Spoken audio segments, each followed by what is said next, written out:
నేను మీ Madhavi Krishna. Welcome to my channel Madhavi Krishna's Navarasa Kathamalika Telugu audio stories. వినండి, వింటూనే ఉండండి సరికొత్త ఎపిసోడ్లని ప్రతిరోజు సోమవారం నుంచి శుక్రవారం వరకు. ఈ కథలు కనుక మీకు నచ్చినట్లయితే తప్పకుండా లైక్ చేయండి, అలాగే నా ఛానల్ని సబ్స్క్రైబ్ చేసుకోండి. ఇక్కడ వినిపించే ప్రతి మాట మీ మనసుని హత్తుకునే అందమైన కథ. ప్రియ సఖి 22వ భాగం. అర్ధరాత్రి దాటి 2 గంటలైంది. సుచి, శ్రీలు, సుధాకర్, రవి ఆల్రెడీ తమ లగేజ్ని కార్ టాప్ మీద సర్దేసి తాడుతో టైట్గా బిగించేశారు టార్పాలిన్ కప్పి. ముందుగా రేణు ఇంటికి వెళ్ళి ఆమెని పిక్ చేసుకున్నారు. రవి డ్రైవ్ చేస్తున్నాడు. అతను చాలా ఎక్సైటింగ్గా ఉన్నాడు. దెయ్యాలు తిరిగే టైం కావాలంటాడేంట్రా బాబు ఈ హేముగాడు.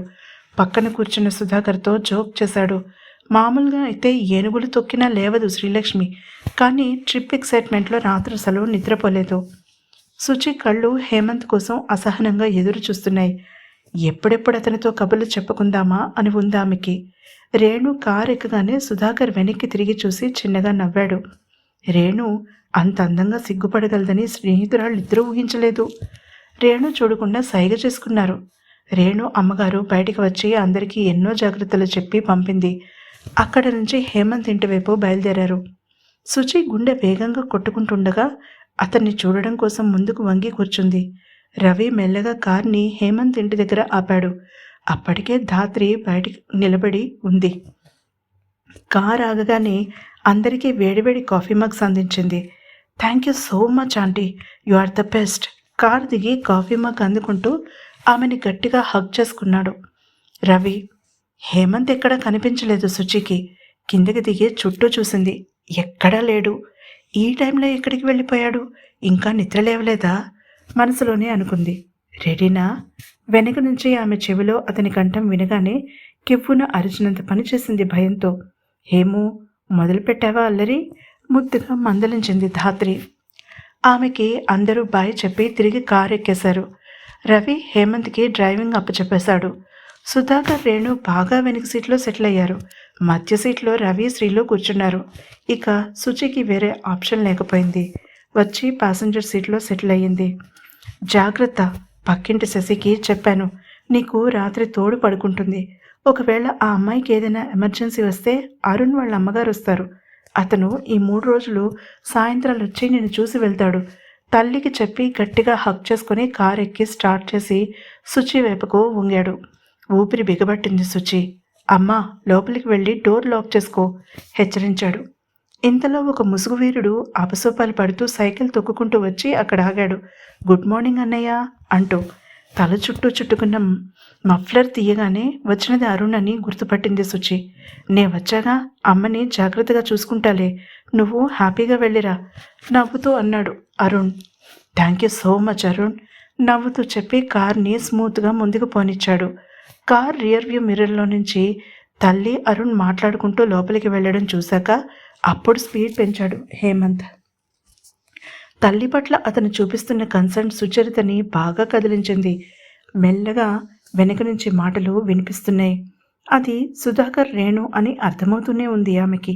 శ్రీలు మెల్లగా రవి మీదకు ఒరిగిపోయి నిద్రలోకి జారుకుంది. సన్నగా ముఖేష్ పాటలు వినిపిస్తున్నాయి. హేమంత్ ఫోకస్డ్గా డ్రైవ్ చేస్తున్నాడు. సుచి నిర్జనమైన రోడ్లని చూస్తోంది. తెల్లని స్ట్రీట్ లైట్లలో నల్లని తార్ రోడ్ అద్దంలా మెరుస్తోంది. నిద్రొస్తే పడుకో సుచి. ఆ నిశ్శబ్దంలో హేమంత్ కంఠం మృదువుగా వినిపించింది. బ్యాక్గ్రౌండ్లో ఎక్కడో వినిపిస్తోంది ముఖేష్ పాడిన చందన్ సబదన్ పాట. సర్దుకుని కూర్చుని అతని వైపు తిరిగింది. అతను రిలాక్స్డ్గా ఉన్నాడు, ఫ్రెష్గా ఉన్నాడు. ఆడపిల్లలని వర్ణించడానికి బోలెడు పోలికలున్నాయి. కొందరు కవులైతే అంగాంగ వర్ణన కూడా చేశారు. మరి అబ్బాయిల మీద కవితలేమైనా ఉన్నాయా? ఆడవాళ్ళు మగవాళ్ళని వర్ణిస్తూ పద్యాలు చెప్పి ఉంటారా? ఆ ఆలోచనకి నవ్వు వచ్చింది సుచికి. నేను నిద్రపోతే నీకు ఇబ్బందిగా అనిపించదా? జనరల్లీ డ్రైవర్ పక్కన కూర్చున్న వాళ్ళు నిద్రపోతే వాళ్ళకి కూడా తూలు వస్తుందని అంటారు కదా అనుమానంగా అడిగింది. ఏమో, నాకు రాదు. నా ఫోకస్ రోడ్ మీద నుంచి పోదు. సో నీకు ఆ భయం అక్కర్లేదు. సేఫ్గా డ్రైవ్ చేసే బాధ్యత నాది. మొహం సీరియస్గా ఉన్నా మాటల్లో నవ్వు తెలుస్తోంది ఆమెకి. అయినా నేను నిద్రపోవడానికి రాలేదు. సీట్ బెల్ట్ని సర్దుకుని కొద్దిగా అతని వైపు తిరుగుతూ డిక్లేర్ చేసింది. మరి క్షణకాలం రోడ్ మీద నుంచి దృష్టిని ఆమె మీదకి మరల్చి తిరిగి రోడ్ వైపు చూస్తూ అడిగాడు. నీతో కబుర్లు చెప్పడానికి వచ్చాను. అవునా, ఏం చెప్తావు? పెదవులు మాటలు నవ్వు దాచుకుంటూ అడిగాడు. ఏమైనా సరే, మనసుకు తోచినవి అంటూ తన ఫ్యాషన్ డిజైనింగ్ గురించి చెప్పింది. చాలా ప్యాషన్ ఉంటే కానీ అలాంటి ఫీల్డ్లో నిలదొక్కుకోవడం కష్టం. కాంపిటీషన్ భయంకరంగా ఉంటుంది. అలానే పాలిటిక్స్ కూడా అంటూ తమ క్లాస్లో ఒకళ్ళని మించి ఒకళ్ళు పేరు తెచ్చుకోవడానికి పెద్ద పెద్ద డిజైనర్స్ దృష్టిలో పడడానికి వాళ్ళు యూజ్ చేసే మెథడ్స్ అన్నీ చెప్పింది. అతను శ్రద్ధగా విన్నాడు. మరి నువ్వెలా సర్వైవ్ అవుతున్నావు సుచి? అంతా విన్నాక అడిగాడు. ప్రొఫెషనల్గా ఉండడం నేర్చుకోవాలి హేమంత్. చదువుకునేటప్పుడే ఈ పాలిటిక్స్ని ఫేస్ చేయలేకపోతే ఇక అసలు ఆ ప్రొఫెషన్లోకి ఎంటర్ అయితే అస్సలు తట్టుకోలేం.